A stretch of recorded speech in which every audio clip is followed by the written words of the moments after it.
Good morning. જણાવો આજે કઈ ઇવેન્ટ્સ ખાસ ધ્યાન પર રાખીએ, કયા સ્ટોક્સ હાઇલાઇટ થઈ રહ્યા છે?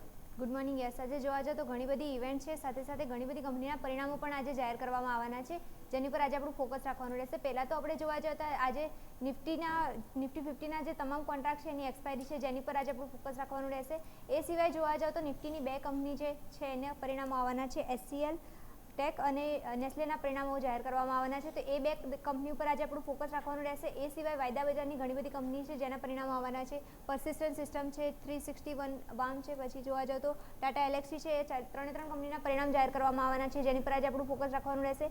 એ સિવાય જોવા જાઓ તો કેશની પણ ઘણી બધી કંપની છે જેના પરિણામો જાહેર કરવામાં આવવાના છે, જેમ કે CMPDI હમણાં લિસ્ટ થયેલો સ્ટોક છે, જેના પરિણામો પણ જાહેર કરવામાં આવવાના છે. મહિન્દ્રા EPS છે, પછી પાવરિકા છે, જે પણ હમણાં લિસ્ટ થયેલો સ્ટોક છે, જેની પર ફોકસ રાખવાનું રહેશે. ટાટા ઇન્વેસ્ટમેન્ટ છે, બધા કંપનીના પરિણામો પણ જાહેર કરવામાં આવવાના છે, જેની પર આજે પણ ફોકસ રાખવાનું રહેશે. તો આ બધી કંપની સાથે જે નિફ્ટીની, વાયદાની અને કેશની કંપની છે, બધાના પરિણામ જાહેર કરવામાં આવવાના છે, જેની પર આજે આપણું ફોકસ રાખવાનું રહેશે. એ સિવાય તમે નજર કરશો તો પતંજલિ ફૂડ છે એની આજે બોર્ડ બેઠક યોજાયેલી છે. મેજરલી એ લોકો ડિવિડન્ડના અંગે ચર્ચા કરવાના છે, તો એની પર એક ફોકસ રાખવાનું રહેશે. એ સિવાય તમે નજર કરશો તો સેલ જે છે એ સ્ટોક ઘણા ટાઈમથી F&O બેનમાં હજુ પણ યથાવત રહ્યો છે, તો એ પણ એક મેજરલી ફોકસમાં રાખી શકાય એવો સ્ટોક છે. પછી તમે નજર કરશો તો આજે ડિફેન્સ મિનિસ્ટર જે છે રાજનાથ સિંહ એ આજે આજથી લઈને 3 દિવસ સુધી જર્મનીના પ્રવાસ ઉપર જવાના છે, જેના કારણે આજે ડિફેન્સના સ્ટોક જે છે એ પણ એક ફોકસમાં રહી શકે છે. એ સિવાય તમે નજર કરશો તો યુએસના ઘણા બધા આંકડા જાહેર કરવામાં આવવાના છે, જેમ કે રિટેલ સેલ્સ છે, રેડ બુક છે, પેન્ડિંગ હોમ લોન્સના સેલ્સના આંકડા છે,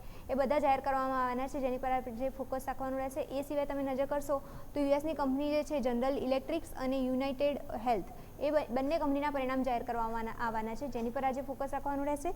અને લાસ્ટ તમે નજર કરશો તો ઓવરઓલ દેખવા જાય તો આ બધી કંપની સાથે જેના પરિણામો આજે જાહેર કરવામાં આવવાના છે, જેના કારણે આજનો દિવસ એક મેજર રહી શકે છે. એ સિવાય પણ આજે નિફ્ટી 50ના તમામ કોન્ટ્રાક્ટની એક્સપાયરી પણ છે, જેની પર પણ આજે ફોકસ રાખવાનું રહેશે.